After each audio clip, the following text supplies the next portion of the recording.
welcome. It's your girl, Shy Roslyn. How's everybody doing? Tis Friday! Yay! Right? Well, yeah. Excuse me, I'm gonna put mommy on the shelf. Okay. So, it's Friday. I hope everyone's ready for the weekend. It's finally gonna be decent tomorrow here in lovely New York City. So I am so looking forward to that. But today, this is part of my caregiving series, part of the health and wellness playlist. Feel free to peruse through. If you watch them in order, it gives a better picture. But you're more than welcome to watch any and all of the videos in the playlist. It includes the caregiving series and the chemotherapy series, which the chemo series I don't have too much to talk about because everything seems to be working. I think I mentioned before that the new chemotherapy medicine that they have me on seems to be working really, really well, and the doctors are very pleased. I'm not officially in remission, but I'm this close. So I don't have anything more to say about that just yet. But the caregiving, I do have a quick update on what's going on. As most of you know, our mother passed on January 31st. After officially caregiving for her since 2016, which is about 10 years. And I talk about that as well with the caregiving series. And I gave an update last time. So it's been almost 2 months, almost to the day. And I am still experiencing physical reactions to the end of this particular caregiving journey. Because remember, y'all, I still have my brother I have to take care of. But the end of this particular caregiving journey, my body is still recovering from it. On my last visit for chemo, I talked to my oncologist assistant, and she pretty much confirmed it. She said, your body is basically between fighting the cancer, and now I'm recovering from the physical aspect of the caregiving. She said, yeah, you're going to want to take naps. It's okay. So that continues. I do feel a little bit better. My brother and I have gotten a lot of support, a lot of prayers. People have been checking in on us. Some people are checking in on us once a week. Some are every other week. Our neighbors are still like, hey, if you need anything, they say hello over the fence.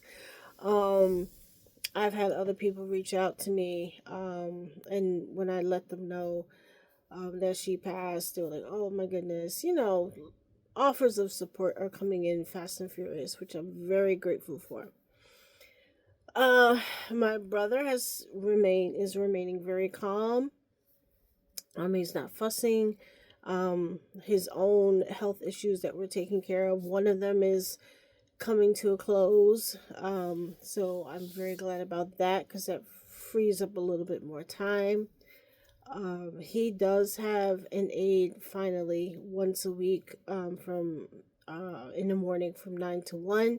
So that will give me a little time to go out, run errands, or just go out and take a walk, stuff like that, which is very helpful. The other thing, the paperwork has begun. Our homeowner's insurance, I had to call the broker because it was time to renew the policy, but we're getting better quotes. And I had to let them know to do the quotes without her name on it. Their bank, I've already taken care of her bank, pretty much. Fortunately, I was able to do what I had to do with her bank over the phone. I didn't have to go into the bank or anything like that. So that's taken care of. And now the big stuff starts. I have to see my mother's attorney and submit for probate. I know probate itself depends on which state you're in, and this is not legal advice, y'all. There's no legal advice given, there's no medical advice given, and there's no accounting advice given in this video or any of my videos. This is all personal experience. Please consult with the proper professional person in order to get the answers that you are looking for. And of course, everything varies by state. So I'm in New York, your state, wherever you are living in, might be completely different. So again, consult a professional where you live. So I have to consult with my mother's attorney one more time, submit her stuff for probate, which should be fairly simple. I will have to take her name off the house at some point. That is all part of it. And I have some other stuff that I have to take care of for her. And yeah, that's the hard part of probably the expensive part of it all. So that's up next. And then the emotionally difficult part is coming up soon. I will be sorting through my mother's clothing and getting things ready for donation and or removal. I forgot my mother has a whole wardrobe, a temporary closet in the basement. I completely forgot. It's full of her stuff. So that's another part of the house that I have to go through. And lots of donations are coming someone's way. Because there's a lot of clothes. I completely forgot. All her summertime clothes are downstairs in the wardrobe in the basement. Some of the things she made herself, especially her blouses, she made her own clothes. So that's going to be a little difficult, I think. And then her church attire, everything except the hats are going to have to be donated. I can't wear them. They're too small for me. So that's not going to be fun. One of my cousins did volunteer to come up and spend the day and help me get things packed. So I will take her up on that. And the other difficult thing is going to be cleaning out her bedroom. That is coming up. I dreamt of Her Majesty twice so far. And the first time it was just something fleeting. I barely even remember what it was. I think she was just looking at me. The second time, which was last week, she said, and I quote, "When you gonna clean up? Why you leave my room so messy?" That's exactly what she said. My mother was fastidious and meticulous. Everything has to be in its place. She was a bit of a clean freak. Even when she was starting to transition and fade a little bit, and while she was still able to walk, which wasn't that great, she was still trying to get things clean. She would point at the floor and point at the vacuum cleaner. So, yeah, she came to me in a dream and asked me why her bedroom wasn't cleaned yet.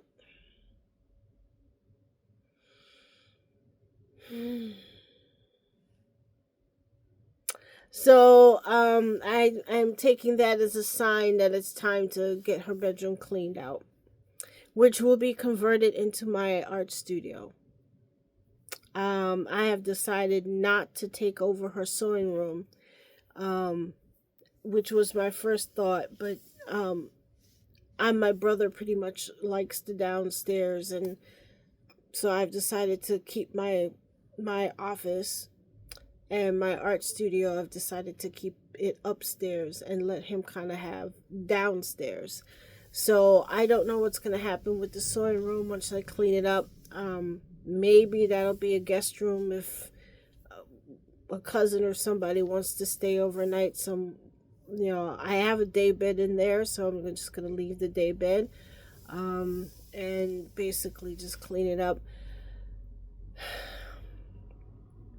I did I did boohoo a little bit the other day.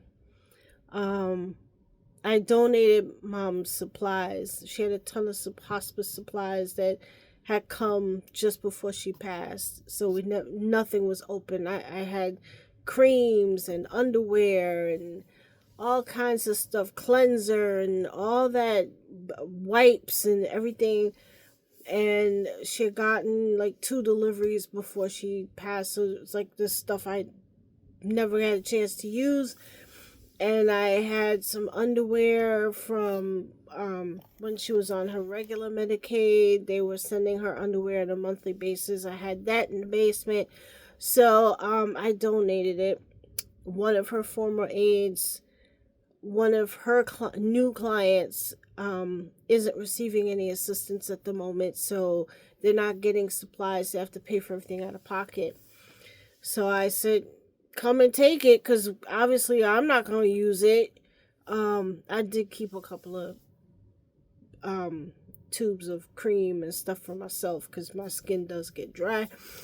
And I did keep 2 boxes of gloves, so I have gloves when I clean the house. But pretty much I donated. I told her to come and take whatever she thought they could use. So I got that together last week. They took a bunch. I had a bath chair. I forgot I had it. I had a bath chair that didn't fit in our bathtub. So I had that in the basement, and I said, come and take it. So she took that as well. So I got quite a bit of stuff donated, and she did let me know that the neighbor was very, very grateful, and definitely they're using everything that I've donated. So she's going to come by next week and take the remainder of the underwear that I have. I have like 6 boxes of pull-ups. Might as well take them. So that I'm happy that I was able to do, paying it forward. It's feeling very weird, the space that it leaves behind. My mom's sewing room is emptying out, and because we had a lot of her supplies in the sewing room. So that made me feel a little weird. And someone has already asked me if I want to sell her sewing machines. That made me boo-hoo a little bit. I am not ready or willing to part with my mother's sewing machines. She has one of those big singers that literally take up like a good quarter of a room, and you gotta pedal it. It's like the heavy duty sewing machine. It's at least a minimum of 200 pounds. It's bolted into the floor. I mean, they don't make those sewing machines anymore. They really don't. It's almost an industrial machine. I don't think it really is, but I'm like, no, I am not ready to part with it. It has been a big part of her life for sure, and mine too, for so long. I'm not ready to part with it. And she has it's called a portable sewing machine, but let me tell you, it's at least 20 pounds. At least 20 pounds, and you gotta, it's portable to a point. If you're moving it from one side of a table to another, you'll be okay. And I'm not ready to part with either one of them right now. I'm not. I actually may try to teach myself to sew. Maybe I'll make some pillows or something and offer that on my website. But I am not ready to part with that. I can't bring myself to part with it. There's a lot of things that I am emotionally able to part with, but those sewing machines, nope. I am not ready. I am not emotionally ready to part with it. The clothes I'm finding are easy to, I'm not feeling that attachment to her clothes. Her jewelry, yeah. Her hats, yeah. But the clothes, I'm not feeling that strong of an attachment to. And she has art supplies in her sewing room. She wanted to paint. That was one of the things that she really wanted to do. So I bought her an easel and the big paint, the watercolor paper, and I bought her a watercolor kit, brushes, and she never used it. I think she did some sketching, but she never used the paints. I don't even know if the paint kit's still good. So if it's still good, I will donate that as well. But the sewing machines and the material, I am not ready to part ways with that at all. I don't know when, if I'm going to be ready for it. I have the emotional attachment is to the sewing machines and to the fabrics. Yeah.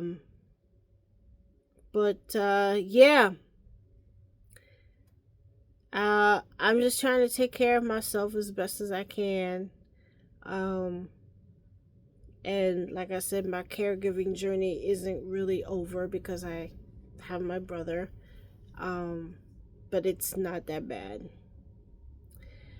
And again, I know I've said this before in a previous video, but I'm going to say it again. Anything you can do to get your loved ones' paperwork, as they call it, in order, please do so. And in your own stuff, letting people know what you want. Definitely do that. I put some tips in my previous video of how to set things up for yourself or your loved one. Yeah.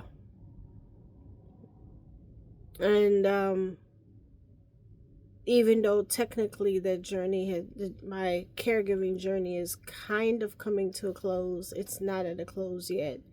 And her birthday felt a little weird. Her birthday was March 3rd. And that day felt a little strange. But one thing that is definitely helping, Mom had a tradition of having fresh flowers in the house, in the living room, in the kitchen. And I have continued that tradition. I was doing it before she passed as well. But I am continuing that. So that actually helps a lot.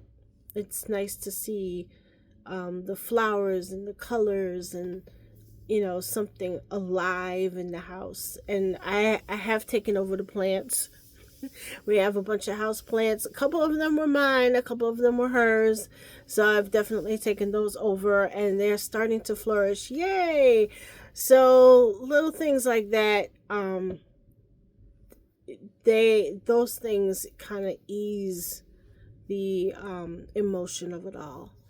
But yeah. When you're dealing with somebody who has lost somebody and they have things like my mom had a sewing machine, maybe your loved one may have had tools, or maybe they had, were working on something and they have car parts in the garage or whatever. Don't ask them if they want to sell it right away. Give the person at least 2-3 months, or let the person ask you if they know anyone who's interested in whatever it is, the the loved one had. Don't ask off the rip. Give the person a chance to kind of grieve a little bit before you start asking things like that. I wouldn't do it. I would never ask somebody if they want to sell something like 2 months, a month and a half, 2 months after. I would wait at least 6 months and just kind of, hey, if you ever want to get rid of it, let me know. And just leave it at that. That's my tip of the day.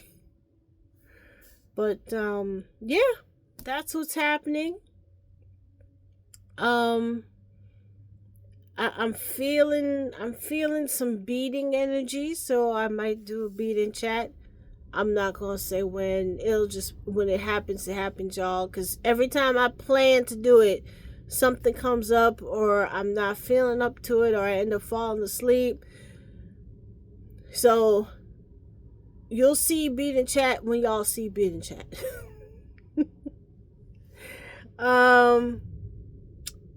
Yeah, that's all I can think of at the moment. I'm almost certain there was something else I want to talk about, and I can't think of it. Yeah, it'll come to me. Yeah. So I hope everyone has a great weekend. I am still following the exploits of our YouTube theologians. I'm still playing catch up with some stuff, and all I'll say is y'all crazy. This whole situation. But that's another video for another day. So, anyhow, I hope everyone has a lovely weekend. Likes are free. Sharing is caring. Subscribers are always appreciated. And respectful comments and questions are always welcome. So, I will see y'all on the next one. Take care.